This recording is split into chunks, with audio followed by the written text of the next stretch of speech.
Shalom, selamat pagi Bapak Ibu Saudara yang dikasihi Tuhan. Kita bertemu kembali dalam acara Renungan Pagi Spiritual Life. Dan pagi hari ini kita akan melanjutkan pembacaan Alkitab kita yang terambil dari Kisah Para Rasul pasal 21 ayat 1 sampai 14. Nah, judul perikop itu adalah Paulus di Tirus dan di Kaisarea. Saya akan membacakan bagian firman Tuhan ini bagi Bapak Ibu Saudara sekalian. Sesudah perpisahan yang berat itu, bertolaklah kami dan langsung berlayar menuju Kos. Keesokan harinya, sampailah kami ke Rodos dan dari situ kami ke Patara. Di Patara kami mendapat kapal yang hendak menyeberang di Venesia. Kami naik kapal itu lalu bertolak. Kemudian tampak Siprus di sebelah kiri. Tetapi kami melewatinya dan menuju ke Syria. Akhirnya tibalah di Tirus sebab muatan kapal harus dibongkar di kota itu. Di situ kami mengunjungi murid-murid dan tinggal di situ 7 hari lamanya. Oleh bisikan roh, murid-murid itu menasihati Paulus supaya ia jangan pergi ke Yerusalem. Tetapi setelah lewat waktunya, kami berangkat meneruskan perjalanan kami. Murid-murid semua dan istri dan anak-anak mereka mengantar kami sampai keluar kota, dan di tepi pantai kami berlutut dan berdoa. Sesudah minta diri, kami naik ke kapal dan mereka pulang ke rumah. Dari Tirus kami tiba di Ptolemais, dan di situ berakhirlah pelayaran kami.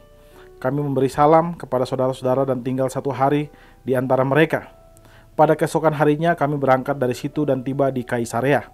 Kami masuk ke rumah Filipus, pemberita Injil itu, yaitu satu dari ke-7 orang yang dipilih di Yerusalem, dan kami tinggal di rumahnya. Filipus mempunyai 4 anak darah yang beroleh karunia untuk bernubuat. Setelah beberapa hari kami tinggal di situ, datanglah dari Yudea seorang nabi bernama Agabus. Ia datang pada kami.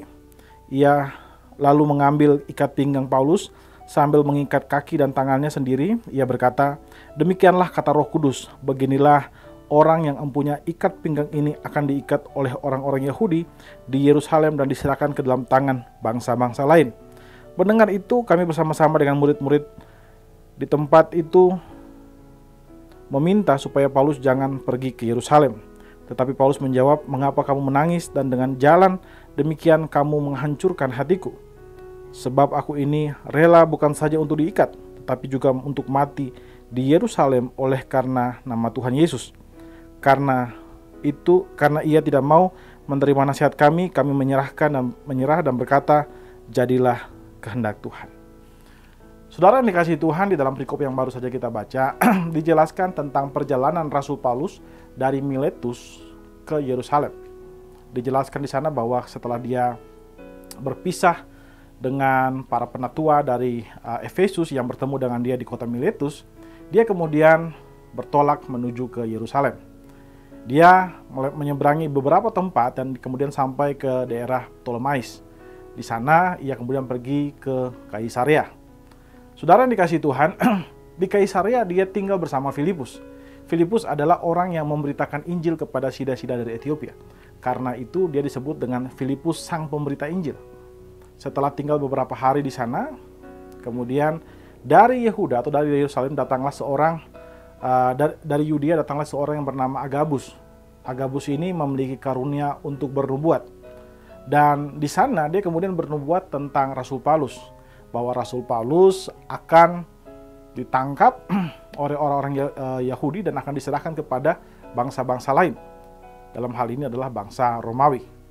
Dan setelah mendengar hal itu, maka murid-murid Tuhan atau orang-orang Kristen yang ada di Kaisarea kemudian meminta supaya Paulus tidak pergi ke sana. Mereka menangis dan memohon-mohon supaya Rasul Paulus tidak pergi ke sana, ke Yerusalem.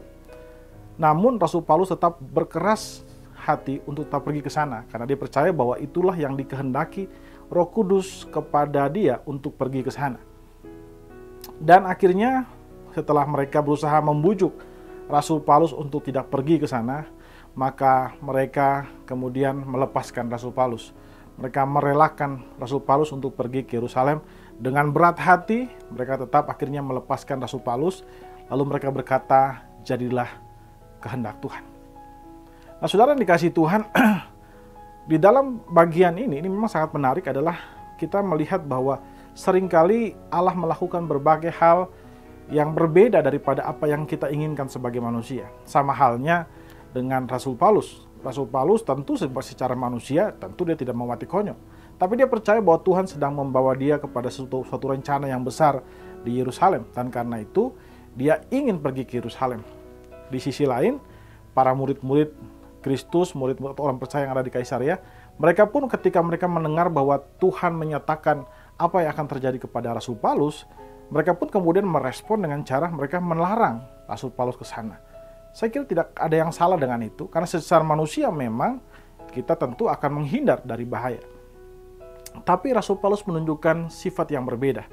Dia percaya bahwa meskipun tantangan itu akan ada, meskipun bahaya itu akan mengancam dia, tapi dia tetap akan pergi melakukan kehendak Tuhan. Dan memang terkadang keinginan-keinginan kita itu bertentangan dengan keinginan Tuhan atau kehendak Tuhan, dan kadang-kadang mengusik kenyamanan kita. Tapi Rasul Paulus percaya bahwa dia pasti akan dijagai oleh Tuhan, bahkan kalaupun dia akan mati bagi Kristus, dia akan rela mati bagi Kristus. Nah, saudara yang dikasihi Tuhan, sikap dari Rasul Paulus ini seharusnya menjadi sebuah teladan bagi kita sebagai orang Kristen. Hendaklah kita belajar untuk selalu melakukan kehendak Tuhan.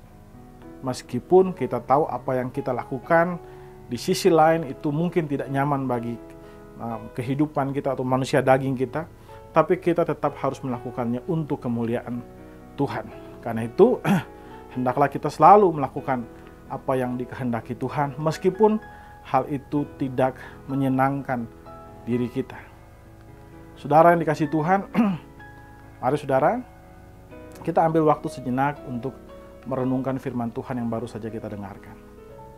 Saudara, apakah saudara sedang mengalami keadaan-keadaan yang sulit? Apakah saudara sedang mengalami hal-hal yang tidak menyenangkan hati saudara? Saudara, percayalah bahwa Tuhan selalu memberikan kepada saudara kekuatan, dan kita akan berdoa buat itu. Mari kita berdoa sejenak untuk mendoakan hal tersebut. Berdoalah meminta anugerah Tuhan memberikan saudara kekuatan untuk melakukan kehendak Allah, meskipun saudara merasa tidak nyaman ketika melakukannya. Tapi biarlah Roh Kudus memberikan saudara kekuatan untuk bisa melakukan kehendak Allah itu.